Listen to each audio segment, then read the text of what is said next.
Merci, Monsieur le Président, mes chers collègues. Dominique Echaroux vient de nous dire à l'instant que tout était dans le PowerPoint qu'il vient de nous présenter. Mais je dois quand même vous faire part de ma stupéfaction. C'est la première fois dans cette enceinte, qu'on nous présente un budget sans nous dire un seul mot de la recette fiscale souveraine qui lui est attachée. Non seulement vous ne le dites pas dans votre intervention, mais plus grave, plus étonnant, plus surprenant, et il faut que vous nous en expliquiez les raisons, c'est la première fois dans cette assemblée départementale qu'on vote un budget, que nous est soumis un budget, sans qu'immédiatement il soit adossé l'acte essentiel, celui qui est constitutif de l'existence d'une assemblée élective, c'est-à-dire lever l'impôt. C'est la première fois que vous nous soumettez un budget dans lequel, dans la même séance, il n'y a pas de délibération relative à la fiscalité départementale, en l'occurrence au taux de la taxe foncière sur les propriétés bâties et non bâties. Est-ce un oubli? Je ne peux l'imaginer.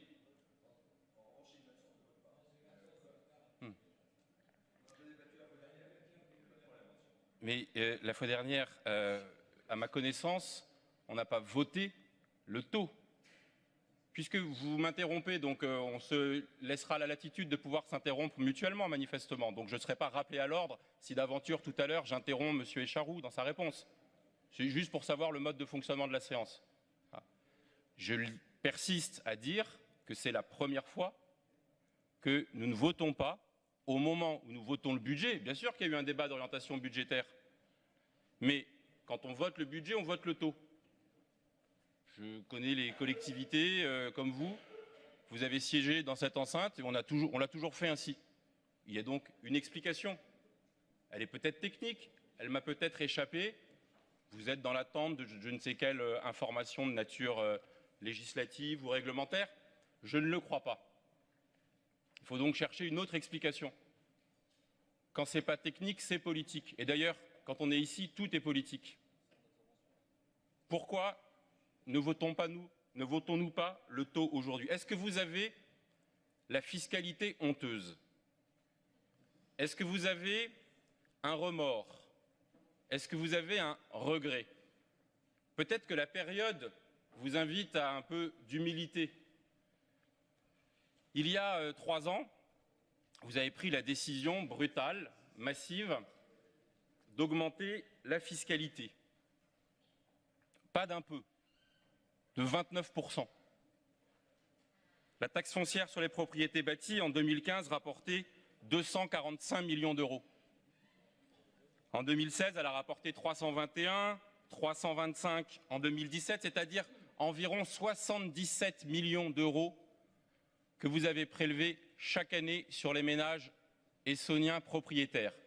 Or, il s'avère, vous le savez, que environ 60% des ménages essonniens sont propriétaires du logement qu'ils occupent. Et on ne peut pas s'empêcher de faire un lien entre ce que le pays vit ces dernières semaines, cette espèce de ras-le-bol et d'exaspération fiscale exacerbée. Et je comprends que vous n'ayez pas envie d'apparaître comme un des premiers responsables de l'amputation des budgets des ménages que vous avez décidé depuis 2015. 230 millions d'euros prélevés sur les ménages essonniens, sur le 1 200 000 essonniens, sur les 60% d'entre eux qui sont propriétaires de leur logement. Et donc je comprends mieux que vous ayez une réticence à l'afficher. D'autant plus que à cette augmentation de la fiscalité décidée par vous, il en est une autre qui a été la progression forte, c'est pour ça que tout à l'heure je parle de la progression forte des DMTO. Sur la même période, et ce n'est pas faute de l'avoir répété, re-répété et redit dans cette enceinte, En 2013, c'était 154 millions de droits de mutation à titre onéreux, c'est-à-dire de prélèvements là aussi sur le patrimoine, en tous les cas sur les transactions liées à l'immobilier, ceux qui achètent. En 2017, c'est 247 millions de DMTO que vous avez prélevés, c'est-à-dire un montant jamais atteint en Essonne. En 4 ans, c'est 90 millions d'euros de DMTO supplémentaires qui sont rentrés dans les caisses du département.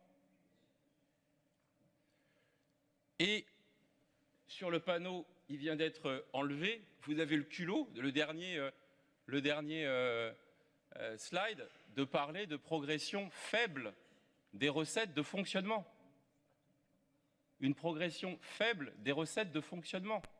Quand vous avez bénéficié en moyenne du fait de ces décisions, DMTO, alors ce n'est pas directement de votre décision, il y a le taux qui a été porté au niveau que l'on sait, mais lié au contexte économique, plus la décision souveraine, vous avez bénéficié de 160 ou 170 millions d'euros de recettes supplémentaires.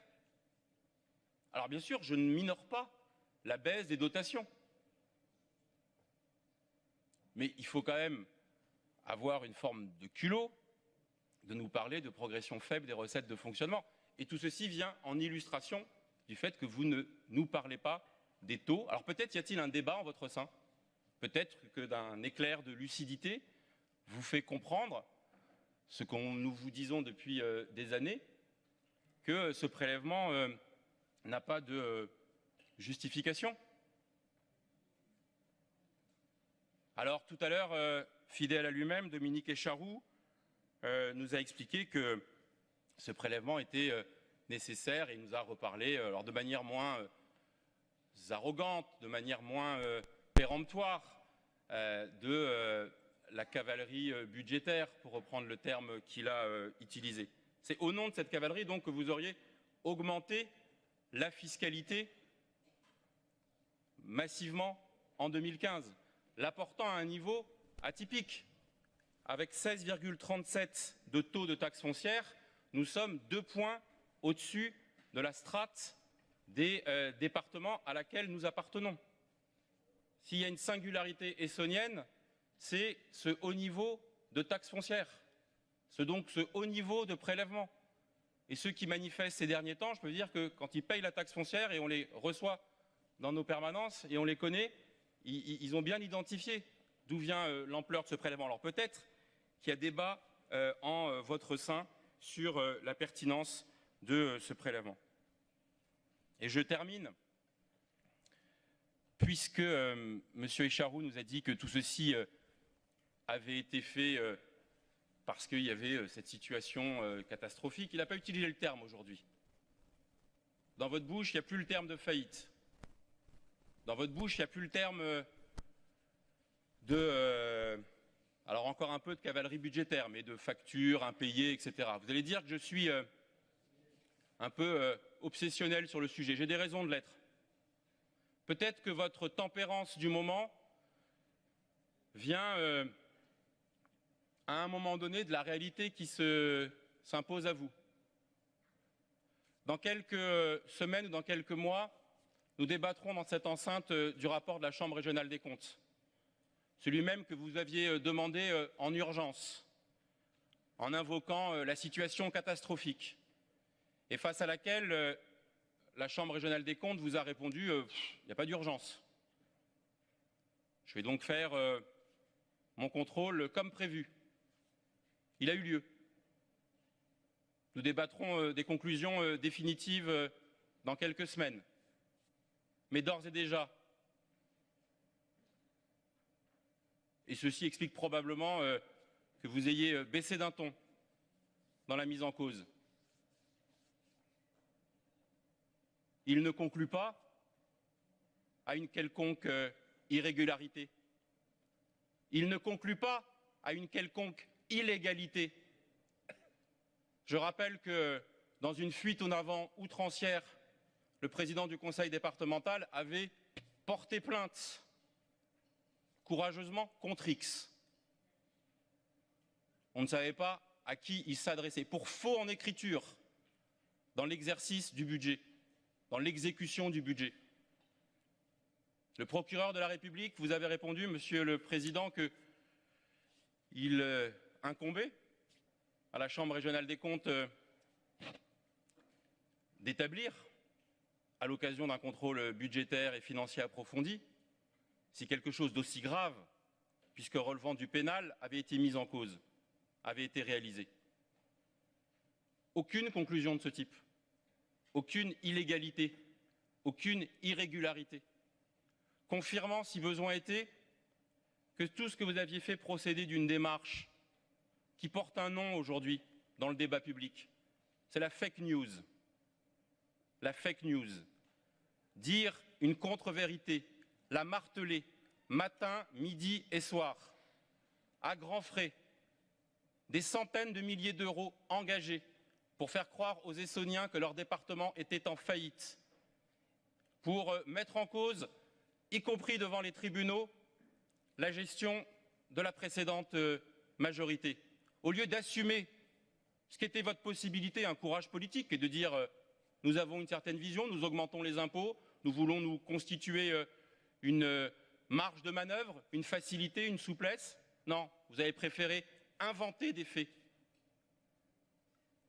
travestir la réalité, engager des sommes folles pour le faire croire aux Essonniens. Et 3 ans après, parce que c'est un des charmes du débat démocratique et de la contradiction, la vérité se fait jour.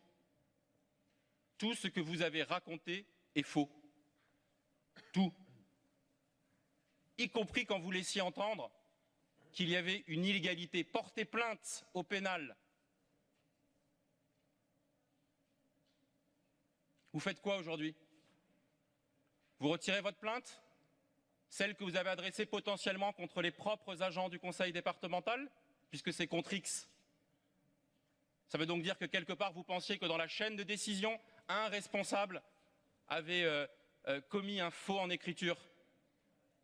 Le premier jour, je vous avais dit, ayez le courage de porter plainte sur celui contre lequel vous avez des mises en cause, c'est-à-dire moi. Mais non, vous ne pouviez pas le faire. C'était vous exposer. Mais vous n'aimez pas vous exposer, Monsieur le Président. Vous n'aimez pas assumer. Dans le même temps, et je termine par là, parce que c'est aussi le plus important, dans le même temps que vous préleviez ces sommes indues sur l'ensemble des Essonniens, vous mettiez en place la politique que nous connaissons.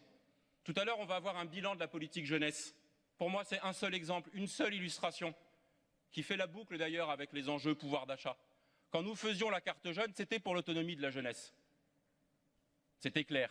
C'était un projet. Je pense à Richard Messina qui avait été l'inventeur de la carte jeune dans la précédente majorité et qui défendait ce concept d'autonomie de la jeunesse. Mais nous savions en même temps, puisque c'était une mesure sans condition de ressources, que c'était une mesure de soutien au pouvoir d'achat des familles. Cette seule mesure, elle signe votre politique. 30 000 jeunes qui bénéficiaient d'une mesure de soutien au pouvoir d'achat. Je me rappelle, Monsieur Durouvray, à l'époque quand vous siégez ici, vous-même vous écriviez aux élus de votre canton, alors que dans l'enceinte, vous cherchiez des poux à la mesure, vous écriviez aux habitants et aux jeunes de votre canton pour dire « Ah, c'est formidable, grâce à moi, il y a la carte jeune ». La première décision que vous prenez, c'est de la supprimer. De supprimer une mesure et d'autonomie de la jeunesse et de soutien au pouvoir d'achat. Et là aussi, dans le même enfumage, on en reparlera tout à l'heure, vous la remplacez par le tremplin citoyen, dont le résultat est tellement criant. 30 000 jeunes pour la carte jeune et combien? 614, 700, je ne sais plus, bénéficiaires du tremplin citoyen. Alors oui, en affichage, vous communiquez, oh là là, on a une super mesure pour la jeunesse, dont le ratio atteste, et je pourrais vous parler de vos tarifs en matière de cantine, de la baisse des crédits pédagogiques, de l'augmentation des tarifs des cantines, de la baisse des crédits pédagogiques dans les collèges, des subventions aux associations et aux opérateurs culturels qui ont diminué.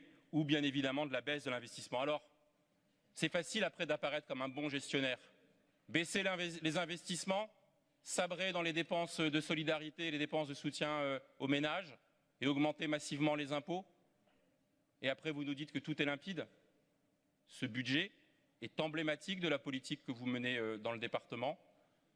Et le fait que vous n'osiez pas aujourd'hui soumettre la délibération relative à l'imposition des ménages en dit long sur la manière dont cette décision, dont nous savons qu'elle a fait débat, y compris à l'intérieur même de votre majorité. Je vous remercie.